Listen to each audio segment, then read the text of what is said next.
Salam alaikum famille, c'est le frère Faisal de la DDM Bénin représentant. Nous savons que certains chrétiens célèbrent la Pâque ces derniers jours. Mais est-ce leur façon de célébrer la Pâque? Est-ce que cette façon a-t-elle été légiférée dans la Bible? Est-ce que Jésus-Christ a-t-il célébré la Pâque de leur façon? Nous allons le voir dans cette vidéo. Très rapidement, je vous invite à suivre la vidéo. Ensuite, nous allons revenir et faire un commentaire en fonction de ce qui est fait dans la Bible par rapport à la célébration de la Pâque. Donc très rapidement, je vous laisse visualiser la vidéo. Deuxième station, Jésus tombe pour la troisième fois. Seigneur, écoute ma prière. L'ennemi sachant à monter la vie. Déjà, il me jette à terre. Alors je tends les bras vers toi. Dis ton Seigneur, exauce-moi. Vois, je suis tout à bout de souffle.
Onzième station.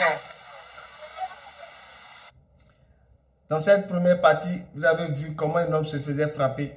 Donc pour eux, c'est leur façon de célébrer la Pâque.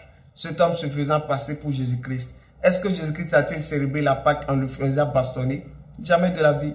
Dans Luc 2, verset 41, on dit les parents de Jésus-Christ et lui-même se sont rendus à Jérusalem pour aller célébrer la Pâque. Mais est-ce qu'ils ont frappé Jésus? Est-ce qu'on l'a bastonné? Est-ce qu'on l'a ligoté? Est-ce qu'on l'a donné des coups de poing et tout ça? Jamais de la vie.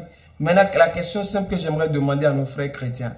La fête de la Pâque, est-ce qu'elle consiste à une fête de réjouissance ou bien elle consiste en une fête de bastonnade de coups? C'est laquelle? D'abord, vous devez savoir très rapidement qu'il y a deux Pâques. Il y a la Pâque juive et il y a la Pâque chrétienne. Ce n'est pas la même chose. La Pâque juive consistait à commémorer le jour que Moïse a fait sortir les enfants d'Israël des jougs de l'esclavage. Donc c'est en ce jour, il commémorait, il remerciait l'Éternel Dieu. Mais la Pâque chrétienne consiste à commémorer la résurrection de Jésus. C'est deux choses différentes. Donc les chrétiens ont copié la fête de Pâques chez les juifs, mais ils ont mal copié. L'intention a été dénaturée complètement. Dénaturée. D'accord? Nous allons continuer la vidéo, vous allez voir encore. Dixième station.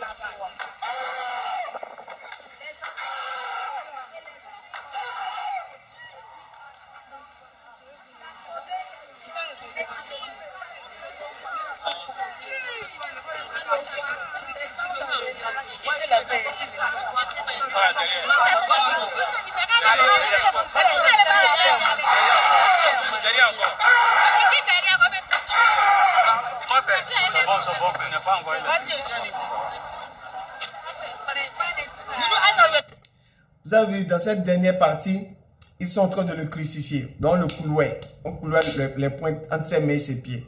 Est-ce que Jésus-Christ a fêté la Pâque de cette manière? Maintenant, s'il se met à crier, pourquoi il crie? Et s'il est censé jouer le rôle de Jésus-Christ, c'est facile de mourir pour les péchés de quelqu'un, n'est-ce pas? C'est trop facile, c'est ça? Mais pourquoi lui crie?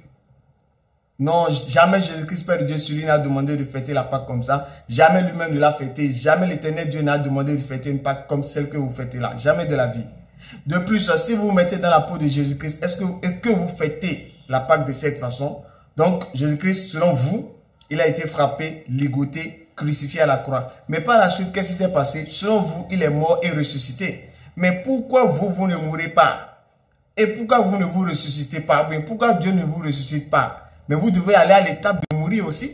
Normalement, si vous suivez ce que Jésus fait, vous devez aller jusqu'à l'étape de mourir. Mais pourquoi vous n'allez pas à cette étape? Vous vous limitez seulement à la crucifixion. Allez jusqu'à l'étape de mourir et maintenant ressusciter le 3e jour afin que nous puissions vraiment comprendre que vous êtes en train de célébrer la Pâque comme cela est dit selon vous.